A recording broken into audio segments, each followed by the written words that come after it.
You're listening to the 40 Fit Radio podcast dedicated to the 40-plus community.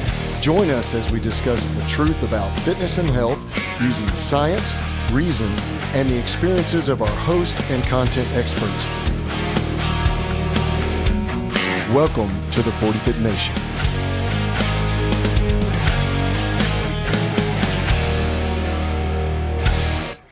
Welcome back to the 40 Fit Radio podcast. I'm your host, Coach D, and welcome back to the 40 Fit Nation. Today, we're going to talk about sleep health and sleep science.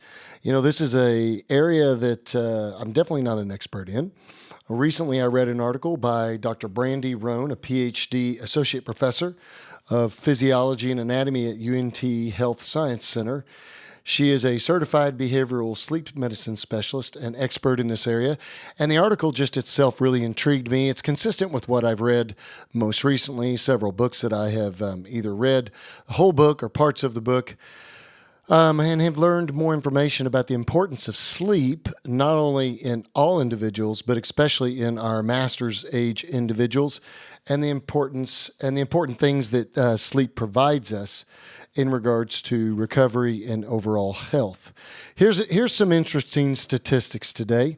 At least 40 million Americans have a chronic sleep disorder, and 20 million more have trouble sleeping, according to the National Institutes of Health. So there's a lot of you out there, and especially, I don't know if you guys have noticed, but as I have aged, my sleep is more disrupted.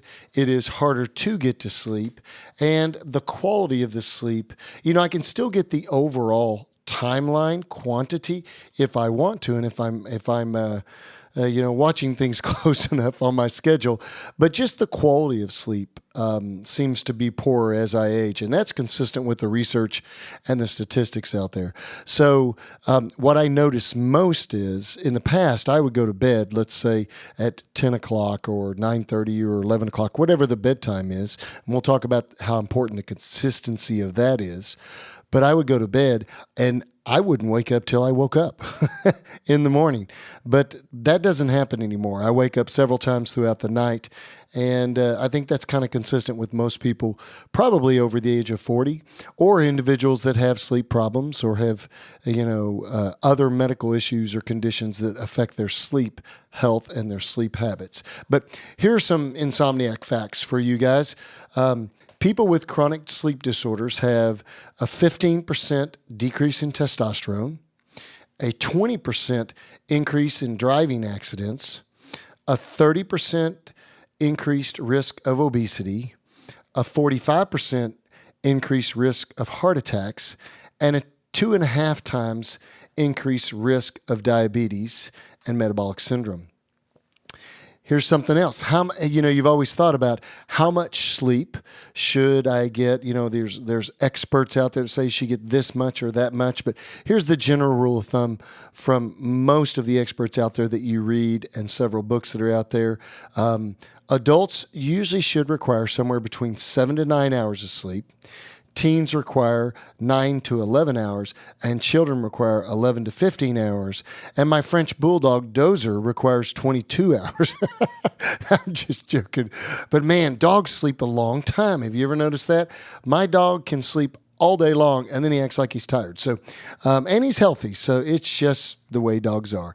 But so we're going to talk a little bit about sleep health today and go over some of the basic things, or we've heard some old wives' tales in the past about you need to do that or you need to do this, but we're going to talk about the science of sleeping, and we're going to just hit the high points today, because I think if we just applied these things alone to our recovery and to our health, it would impact our health greatly. I can tell you right off the bat, I think I live a healthy lifestyle, but there's several of these that I am violating, several things that I am not doing in relationship to providing myself with better, healthy sleep and better quality sleep, not just quantity, but quality too. So, let's talk about some of the aspects or characteristics of sleep and what sleep really is to our bodies and what it really does for us. Well, our bodies do some amazing things when we sleep. It's kind of weird to think about it, but every night we lie down and we basically just become unconscious and paralyzed. During our brain's most active phase of sleep, which we would call rapid eye movement, or you've probably heard it as called REM sleep, our bodies lose all muscle tone. So that normal resting tone that you would have, your bodies lose complete muscle tone. And it's almost similar to what someone looks like after they're deceased. You'll notice that their face might have had a different contour before and their face is flat now, or their body might have a different posture in just the way the shoulders looked and the chest and the arms looked. And now it's kind of flat looking because basically you lose all muscle tone when you're in that REM stage of sleep. There are only really two things. The heart is pumping and the lungs are moving, but our eyes and our diaphragm are the only things that are moving, according to Dr. Rohn. During sleep, our blood pressure and body temperature drop significantly. We almost go into a dormant phase. But don't be fooled. During that dormant phase, a lot of stuff is going on. Our growth hormones release to their maximum level for the sustaining of life function and the improvement in your human growth functions, in improvement in muscle repair, in recovery, in muscle protein synthesis. Our memories also consolidate during that time, and our brain's nerve cells rewire, mapping new connections and discarding old ones. Our immune system also enters overdrive to deal with any foreign bodies or any insult to the immune system that might have occurred during waking hours. Sleep is an amazing, amazing thing. And scientists that have researched animals that are deprived from sleeping, basically what ends up happening to them is they eventually die. So sleep deprivation is required to sustain life. We need good quality sleep. There have also been several studies done recently that tie decreased sleep quality and decreased sleep quantity, man, that is a tongue twister, to diseases like Alzheimer's and Parkinson's and a higher cancer with risk. And when you think about it, all these things lead to, in a global sense, a reduction in your autoimmune and your immune system and your recovery system, and that makes sense. It makes us more susceptible to things that we might be genetically predispositioned to, or to other infections or things within our environment or that we're exposed to that are going to lower our health quality. So here's another interesting fact, that not all sleep is the same. There's basically 4 stages of sleep, and each one of these stages are necessary. Stage 1 is the transition from wakefulness to sleep. And in this stage, there's the kind of hazy moments. There's hazy moments where we still hear noises around us, and you're kind of in a lighter sleep stage. Stage 2 is the first official stage of sleep, though it's not yet as deep as deep sleep is. Stage 3 is deep sleep. This is the restorative stage, when the body repairs itself and memories are transferred basically from short-term memory to long-term memory. If you're awakened during this stage of sleep, you will feel the groggiest. So if something happens, if you're startled, your dog barks, a door is slammed, or you roll over and on a shoulder that hurts you and it wakes you up during this stage, you're going to feel groggy. So if your spouse says you're cranky when you wake up, just say, "Hey, I got woken up in stage 3." So But and then stage 4 is REM sleep. Now obviously there's a lot more technical terminology to these sleep stages, and there's all sorts of things that we could talk about, like beta waves, alpha waves, and all these different things in regards to sleep health. But when we look at it from a layperson's standpoint, or a layperson's perspective, we need to understand the basics of the value of sleep, and how much it can impact your recovery. My whole thinking process here is, I don't care what supplement you're taking. I don't care what strength training program or fitness programming you're involved in, what yoga meditation you do, or whatever else you're doing in your life to improve your quality of health. If you are not adequately sleeping, and then second behind that, adequately having a good nutrition program, you're missing the boat.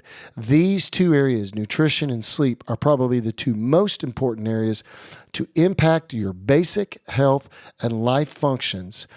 And then on top of that, we add a good fitness program that is foundationally supported by a strength program and other types of exercise, such as high-intensity interval training, conditioning, endurance work, mobility.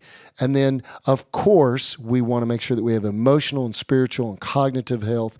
But we got to make sure that we're getting good sleep and good nutrition. This REM, the last thing is the REM sleep stage, and this is the final stage. It's the stage when our brain is exploding with activity. We're cleaning out clutter that we didn't put into long-term memory. And I always tell my wife, because I learned this from an orthopedist friend of mine, I remember you told me that, but my brain was full at the time. All the compartments were full. All the departments were busy with other activities, and that had to be discarded. She doesn't buy that.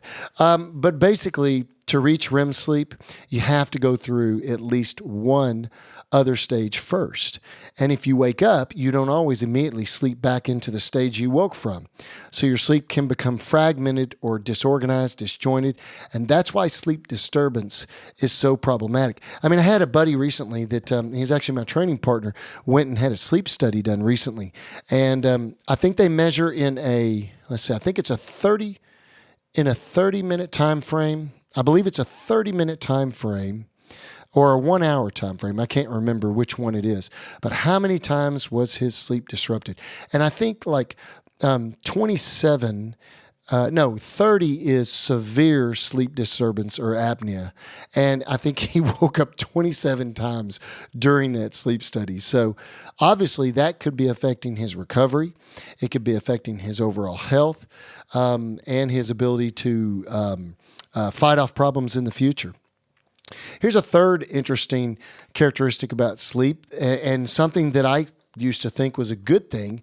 Now I realize it's not so good, and that is naps are not our friend. Dr. Rohn talks about in her article that, and she actually discourages naps in most patients over the age of being very, very young, like 6 to 8 years old, because at that age, it's a little different because they're in their developmental phase and they need that much sleep. But 2 hours of sleep during the day may feel necessary, like a nap of some type, but it doesn't help you reach REM sleep at night. So you could be robbing some of your overall sleep quality and sleep quantity too later in the evening, because the brain doesn't recognizing, I made it to this stage this afternoon, so I'll just pick up there. And so what we know now is in fact, naps make restorative sleep at night more difficult. And we build what's called sleep pressure. And this is basically sleepiness during the day. At night, we need to relieve it during sleep.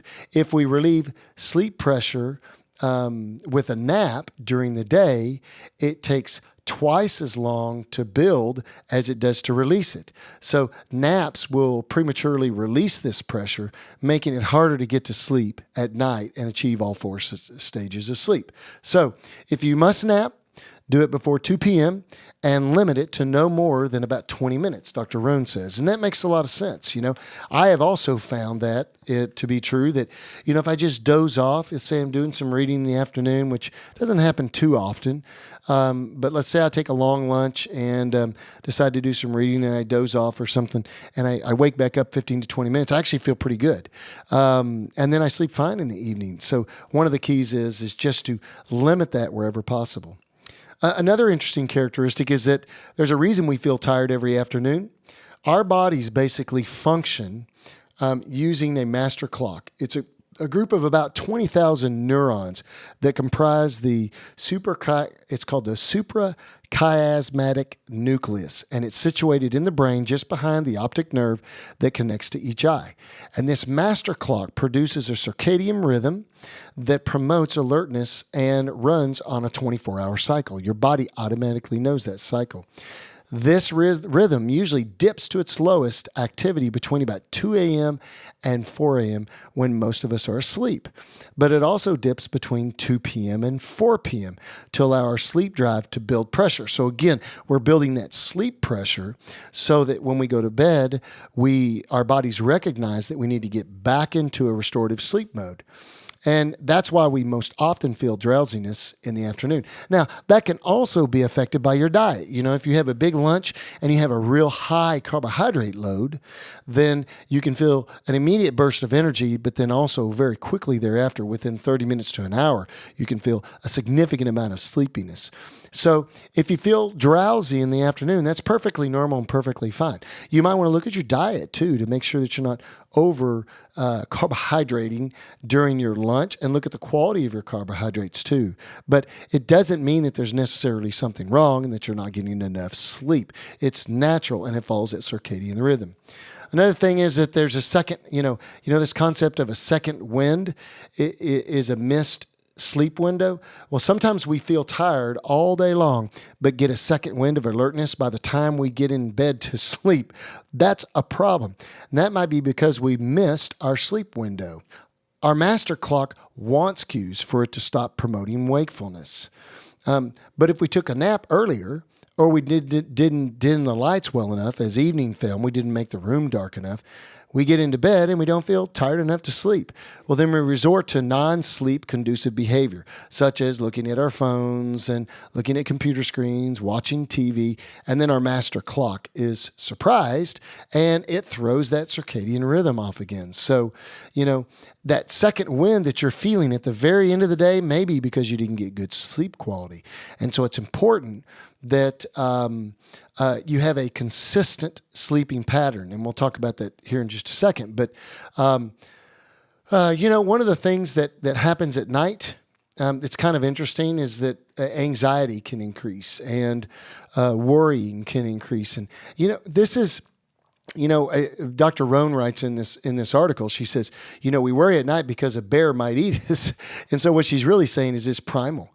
It's primal that we have these kinds of feelings late in the evening, or these kinds of increases in anxiety or worry. And the reason for that is, in primitive days, sleep was a dangerous task. Think about it. You're laying defenseless in a low-tone state where all your body functions are at a lower level other than your reparative functions in regards to your activity levels at its lowest. And we basically just lay there defenseless as danger lurks around us. And so it would make sense that for those that are predisposed to sleep problems, it's like our minds are wired to be hyper vigilant during that time to threats and during sleep.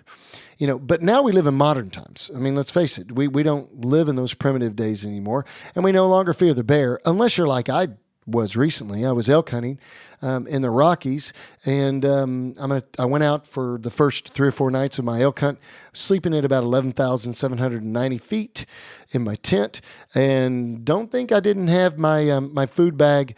I use an airtight food bag with all my freeze-dried food. I had that hanging up on a tree far away from my tent. And no foods, no scents, nothing, no lotions that are scented. Of course, everything I use when I'm hunting is unscented anyway. But, you got to make sure that you keep that stuff away from you, because I'm going to tell you, I felt a little anxious the first night. I was afraid maybe a bear was going to come into my tent and want to turn my 2-man tent into a 1-man bear tent. But, we really no longer have to fear the bear, but to put it that way. So our mind sees on other opportunities of anxieties. We lay in bed brooding over stresses at work, or money problems, or emotional problems, or relationship problems, or other things that are going on in our mind. And it makes it more difficult to sleep. So being able to clear those things before you go to bed, and within 2 to 3 hours of bedtime, getting rid of your work computer if you can, getting rid of your school computer, turning the TV off. And I'm the worst about this. My wife and I, we'll watch a Prime Video or a Netflix show kind of late in the evening, and we'll watch it right up to the time that before we go to bed. What we should really be doing is just reading. So if we're going to watch something, maybe watch it earlier in the evening, and then read later in the evening to get to an activity that's more sleep promoting, basically, because anyone knows that if I sit down and start reading a book, I will go to sleep. And that's a bummer too, because I do like to read. But, basically our fight or flight instinct activates during this time, and this increases our heart rate and our breathing rates, and it makes it harder to sleep. Our hormonal levels change, and basically anxiety and insomnia go hand in hand. And so getting rid of some of those anxieties or lessening them and learning some coping techniques is important.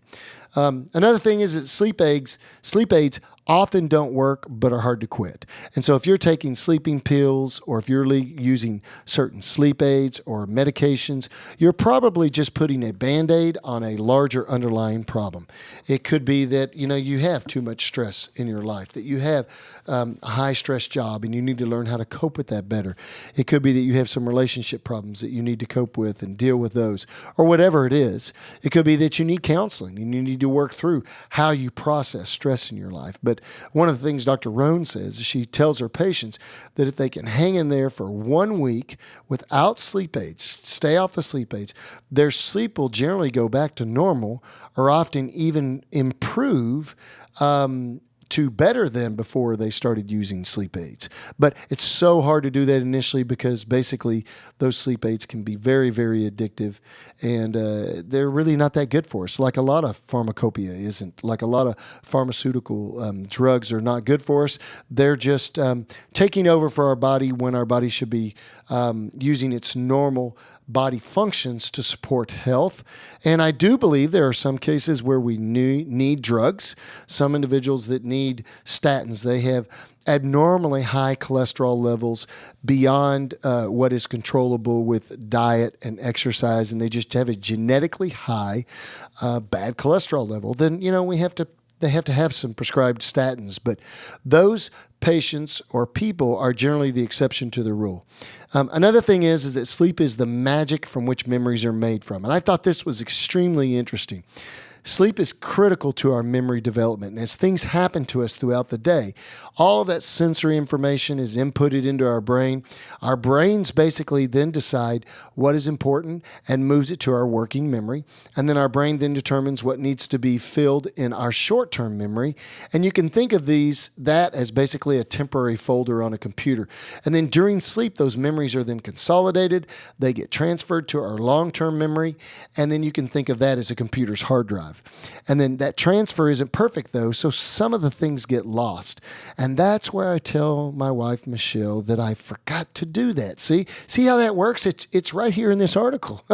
But without deep sleep, the information accumulated throughout the day, it gets cluttered.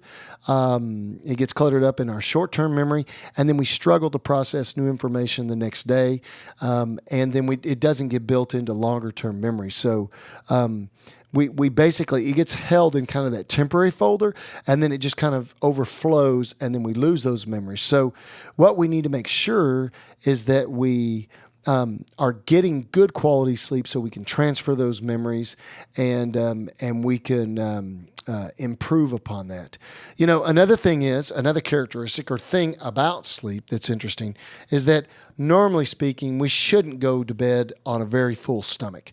That's when you've got your digestive processes going on. You can have discomfort or acid reflux, or I don't know about you, I love a big thick steak, baked potato, or some broccoli or salad, and a glass of wine, late in the evening. But what I have found is when I eat a lot of meat like that right before bedtime, or a lot of calories right before bedtime, say we get in late to a restaurant, we have an 8 o'clock reservation or something like that, then that can be detrimental to my sleep. I generally don't sleep as well. Even though the food quality might be very good and the food is good for me, the timing of the food is off. And so, generally speaking, try to eat dinner at least 3 hours before bedtime And you also don't want to go to bed hungry, though, too, because that's not conducive to good sleep either. So I like snack before bed of less than, say, 100 to 200 calories that includes some type of good quality protein and a carbohydrate. And the author of this particular article, Dr. Rohn, recommended something like, good quality peanut butter and some crackers is a great choice. Or maybe a boiled egg or a couple boiled eggs. That also does the trick. And so just a small amount of carbohydrates and a good quality protein to match that together helps. And the most important thing to remember about all these characteristic aspects of sleeping is that there's no fix for all of our sleeping problems. Just like some of us hold, our alcohol better than others, or some of us handle less sleep basically better than others. And not all of us require the same amount. But in general, that rule of thumb is about 7 to 9 hours for adults. And remember, as an active adult that's involved in a fitness lifestyle and a healthy lifestyle, you're constantly recovering. If you're active in your training program, you're constantly going into an ebb and flow of a catabolic, a broken down state, to an anabolic, building up state. There's very little, I guess you would say, homeostasis when it comes to that lifestyle. Yes, we have homeostatic processes in our body that are operating, but in general, our bodies are always breaking down or building up. And so we need that good quality sleep. And so again, we talked about that 7 to 9 hours of sleep is about the right target to shoot for. So here are some helpful sleep tips that you can use. These are things that I know there were several of these that most of these I do, but there were a couple of these I was like, yeah, I could do better at that. And so maybe you can too as a listener. And I would say to you that if you're someone that's really significantly interested, like I've got a strength meet coming up in about 2.5 weeks. And so, I've reduced my alcohol consumption to nothing. Or very, very little. And I've also I tried to get better sleep, better nutrition, because I want to be, right on top of my game and peak, and then taper off right before the meet. So that's important. I should, in general, live that way all the time. But here are some good sleep tips. So number one, set an alarm reminding you to power down electronics at least 30 minutes before bedtime. That means iPads, cell phones, TVs, computers, desktops, whatever you got, just stopping using them within 30 minutes of bedtime, because that stimulates your eyes and it stimulates your optic nerves and it stimulates wakefulness and not sleepfulness. Number two, use your bedroom only for two things. And I'm going to say it, guys. I'm going to put it out there. Sleep or sex, basically. I'm guilty of this. I will use my bedroom as a way to watch a TV show or eat the rest of my dinner or something like that. And really, your bedroom should be used psychologically and purposefully for only two things, sleep or sex. Number three, create some white noise in your room. I have terrible tinnitus due to a condition that I have. And so I like to create some white noise always. My wife will tell you that I have a fan going all the time. We have the ceiling fan going. I have a fan on my nightstand. And sometimes I'll use an app on my phone. I have an app on my phone that I downloaded from the App Store that is, I think it's called Rain or something like that. But basically it produces kind of an ocean or rain noise, and that'll help me a lot. When we go up to Colorado to the cabin in the mountains, it's extremely quiet up there. And, combined with high altitude and just not sleeping as well, I'll automatically almost always turn that app on. Number four, use dim lights in the late afternoon and evening to promote sleep. Try to get rid of as much artificial lighting as you can later in the evening, and make sure that bedroom is dark and cold. Not so cold that, generally speaking, ladies get a little colder. Not always, and don't mean that to be chauvinistic or anything, but that does happen. But basically, get your room cold and dark, almost cave-like. Number five, foods containing calcium and magnesium and potassium help to promote sleep. Like a magnesium tea, or foods that are higher in potassium and calcium. Also, we like to use things like lavender and other types of organic sleep aids. My wife uses some essential oils that help for sleeping too. The one thing that we obviously want to avoid within 3 hours of bedtime would be avoiding caffeine, alcohol, high fat, and sugar, because those are things that definitely don't promote as good a quality of sleep. Exercise during the day, but if you have to exercise in the night, try not to do it too close to bedtime because your sport hormones are rocking and rolling, and it creates a lot of wakefulness. Number 7, if you don't fall asleep within 15 to 20 minutes of getting in bed, get up and do some low-key activity. Not electronics, not getting on your cell phone, not getting on your computer, maybe reading, meditation, listening to some music, and when sleepy, return to bed, rinse and repeat. Crash. But the key there is that if you get into bed and you kind of get that second wind feeling and you're not sleeping, don't just lay there expecting to sleep. Get up, move around a little bit, try to be involved in some low-key activity that can help to promote sleepfulness again. And then last but not least, number 8, wake up at the same time each morning and go to bed at the same time, and even do this on the weekends. I have found that that's been key for me. My schedule has changed recently, and when I made that change, it was difficult at first, but once I got used to it, it was great. But I try to go to bed at the same time every single night, and I try to wake up at the same time. I do notice, as I've gotten older, though, that more sleep is definitely necessary. More total quantity is necessary to get the same quality. So when you're thinking about sleep, these are some helpful things to remember. Number 1, remember what I said. If you're not sleeping and eating well and having good habits there and being proactive there, you're missing the boat, even if you're training like a monster.